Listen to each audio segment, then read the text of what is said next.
میرے واجب الاحترام معزز حاضرین، آپ حضرات کے سامنے قرآن مجید فرقان حمید کلام الہی میں سے ایک آیت کریمہ کا حصہ تلاوت کیا ہے۔ دعا فرمائیں کہ حق تعالی مجھے شرح صدر کے ساتھ بیان کرنے کی اور ہم سب کو قرآن و سنت پہ عمل کی توفیق عطا فرمائے۔ اس آیت مبارکہ میں حق تعالی نے عالم ارواح کے اندر اپنی قدرت کاملہ سے انبیاء علیہ السلام کا اجتماع بلایا، اس اجتماع کا تذکرہ کیا، سامعین کا تذکرہ کیا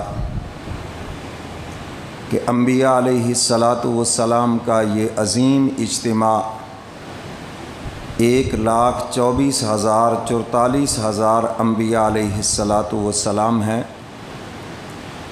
اور اس جلسے کے خطیب مقرر خود اللہ رب العزت ہے، اور اس کا موضوع شان مصطفیٰ ہے۔ بہت سے لوگ یہ سمجھتے ہیں کہ حضور کی شان شاید صرف حامی بیان کر رہے ہیں۔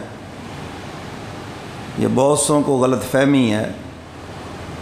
ابھی یہ زمین و آسماں کچھ نہیں بنا تھا، حق تعالی نے عالم ارواح کے اندر اپنے محبوب کی شان بیان فرما دی،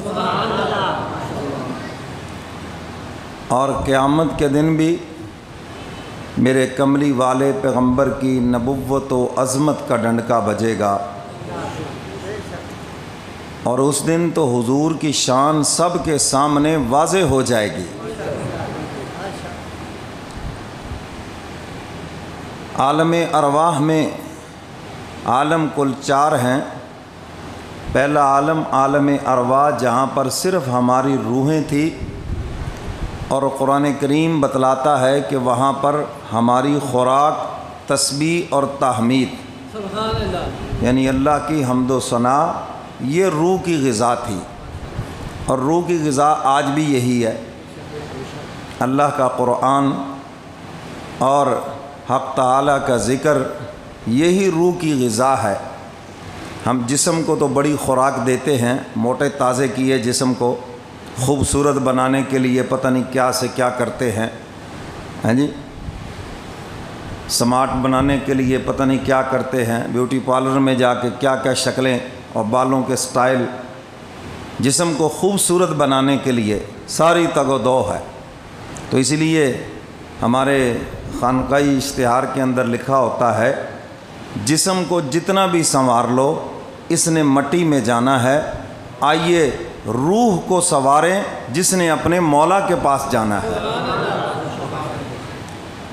جسم جتنا مرضی خوبصورت ہے مٹی میں جائے گا، دفن ہو جائے گا، اور روح آفاق میں مولا کے پاس جائے گی۔ اس کو خوبصورت بناؤ، اور روح خوبصورت بنتی ہے اللہ والوں کی صحبت میں، کسی معالج کی صحبت میں۔ صحت مند رہنا ہے تو حکیم سے، ڈاکٹر سے رابطہ رکھنا پڑے گا، کیوں جی؟ اور اسی طرح اگر روح کو خوبصورت رکھنا ہے تو کسی اللہ والے سے بھی رابطہ رکھنا پڑے گا۔ یہ معاملہ کتابیں پڑھ کے حل نہیں ہوگا، خالی تقریریں سننے سے حل نہیں ہوگا، خالی اپنی باتوں پہ عمل کرنے سے حل نہیں ہوگا، یہ تو کسی روحانی معالج کے پاس جانا پڑے گا، پھر روح خوبصورت ہوگی۔ تو روح کی خوراک اللہ کا قرآن ہے، اللہ کا ذکر ہے روح کی خوراک۔ تو عالم ارواح میں یہ خوراک ملتی تھی روح کو۔ پھر دوسرا عالم آ گیا، عالم دنیا۔ یہاں پر روح کے ساتھ حق تعالی نے جسم کو لگا دیا۔ روح کے ساتھ کس کو لگایا؟ جسم کو۔ اب جسم کی جو خوراک تھی وہ شروع ہو گئی، کھانا پینا جو کچھ بھی ہے۔ جسم مٹی سے ہے تو اس کی جتنی خوراک ہے وہ بھی مٹی سے ہے۔ جسم مٹی سے ہے نا، تو اس کی ساری خوراک کیا ہے؟ مٹی سے ہے، زمین سے اگتی ہے ساری خوراک، کوئی زمین سے اوپر ہے، کوئی زمین سے نیچے ہے، مگر ساری کی ساری خوراک مٹی سے ہے، تو روح جو ہے یہ آسمان سے آئی ہے، حق تعالیٰ کے دربار سے آئی ہے، تو اس کی خوراک بھی وہیں سے آئی ہے۔ تو یہ دوسرا عالم ہے، عالم دنیا، جہاں پر حق تعالیٰ نے روح کے ساتھ جسم کو لگا دیا، اور پھر اس عالم کے بعد یعنی عالم دنیا کے بعد پھر عالم برزخ ہے جو ہماری آنکھوں سے پوشیدہ ہے۔ وہاں پر بھی ثواب و عذاب کا تعلق روح کے ساتھ ہے، روح کے ذریعے جسم کے ساتھ ہے، اور دنیا کے اندر کھانے پینے کا تعلق جسم کے ذریعے روح کے ساتھ ہے۔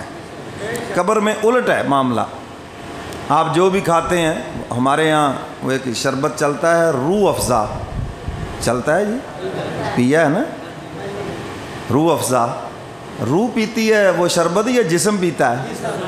سمجھ گئے وہ بات؟ تو جسم کے ذریعے روح کو تسکین، تو اسی طرح قبر میں روح کے ذریعے جسم کو تسکین ہوگی، اور دنیا میں جسم کے ذریعے روح کو تسکین ہوگی۔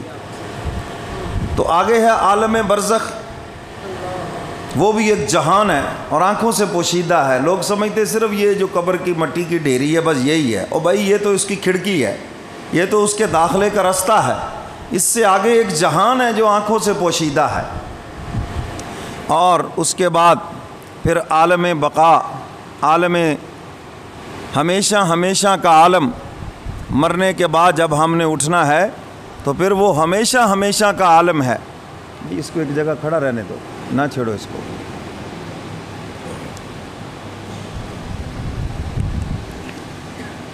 مرنے کے بعد کی جو زندگی ہے وہ ہمیشہ ہمیشہ کا جہان، عالم بقا۔ تو گویا کہ 4 عالم ہوئے، عالم ارواح، عالم دنیا، عالم برزخ اور عالم بقا، ہمیشہ ہمیشہ کی زندگی۔